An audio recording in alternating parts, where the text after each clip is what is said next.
Bikers are dicks, and there are a million biker movies. I've never seen the appeal of these things. Yes, Easy Rider made a bunch of money, and these are cheap to produce, but why are there a million of them? Seriously, there are a million shitty biker movies. They're all the same, and they're all shitty. Bikers ride around, scare the straights, bust up a gas station or a grocery store. There's probably some kind of power struggle for leadership of the group.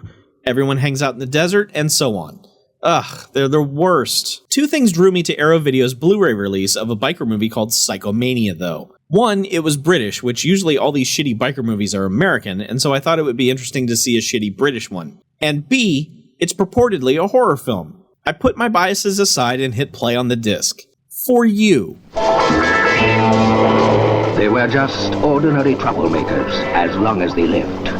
But they returned from beyond the grave with superhuman powers, unleashing an unholy reign of terror that holds an entire community in the grip of Psychomania. Psychomania. As the cast members' names scrolled by, I didn't see anyone I recognized, but I'll admit I was distracted by the slow-motion bike stunting around some low-rent Stonehenge, while the film's sweet score by John Cameron played. Consider me intrigued.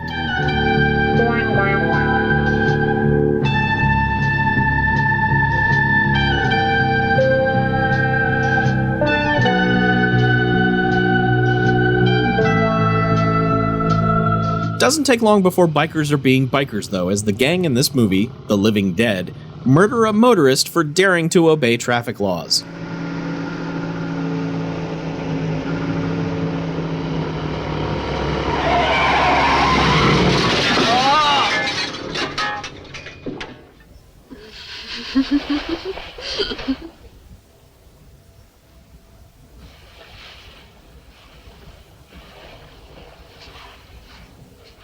Hello, little green friend.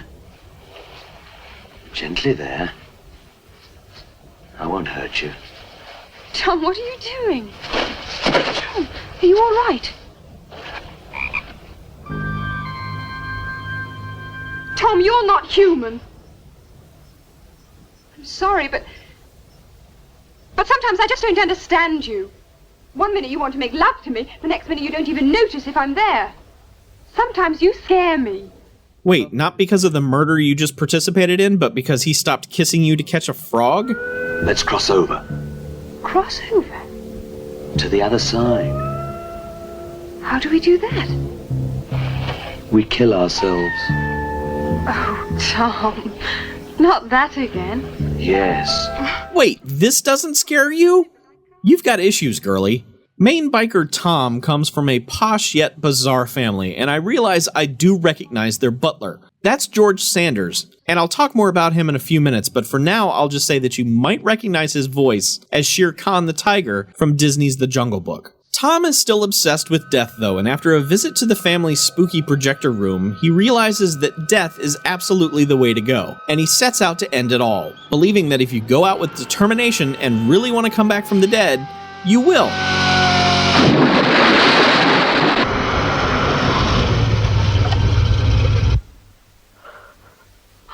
Alrighty, so they're going to bury this idiot on his bike while some hippie sings him a Stargrove lullaby. Chosen few know of his fame, come join his company, riding free. He really got it on, he rode that sweet machine just like a bomb. He felt her in his soul, but no one there could find him, so he left those fools behind him with a feeling that they could not understand. He took away his life with his own hand, and the world never knew his name, but the chosen few know of his fame, come join his company, riding free.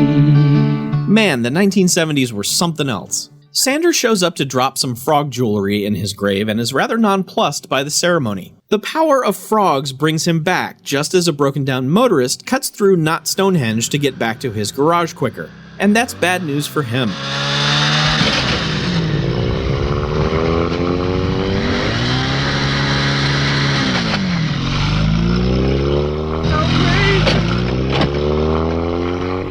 After going to a bar to make a phone call, How are you? Are you all right? Well, I'm dead, Mother. But apart from that, I couldn't be better. and then murdering everyone at the establishment, Tom returns to his gang, which has been taken over by Jane. He explains that once you die, that's it. You can only die once. And another thing. You can only die once. After that, nothing and nobody can harm you. Oh, man, what are we waiting for? This seems like a really bad thing for the universe to allow, but whatever. The gang is all sweet, let's die, and then the bikers known as the Living Dead are now the Living Dead. Get it? I mean, do you get it? Do you get it? Despite being absolutely stupid and featuring shitty bikers even before they were all dead, Psychomania is a breezy watch. While it has practically no gore or makeup effects at all, it makes up for all that with insane stunt sequences and a great soundtrack.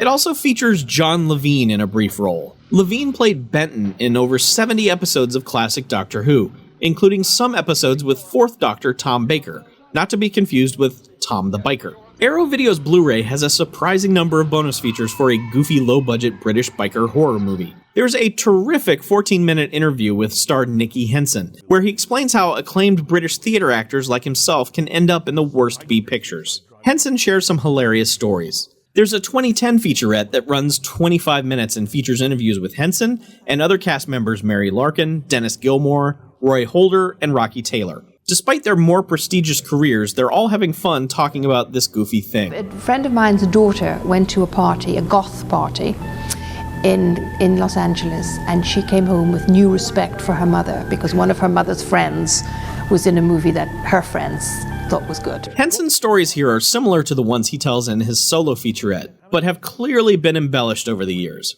Still great though.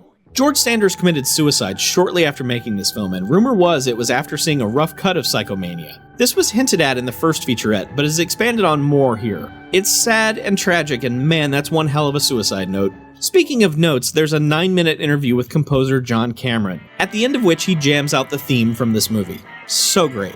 There's also 6 minutes with stupid funeral song writing free singer Harvey Andrews. The song is stupid, not Mr. Andrews. Whatever the previous release was that Arrow licensed all of these things from really did their homework for extras. Back to new bonus material now, which includes an 8-minute explanation of motorcycle leathers over the years, and then a quick 2-minute look at the Blu-ray restoration process, something I wish more discs would include. Known as the Death Wheelers in the US, Psychomania was infinitely better than I thought it was going to be. It's ridiculous and stupid and it makes no sense, but it's still pretty fascinating. It's worth at least one viewing.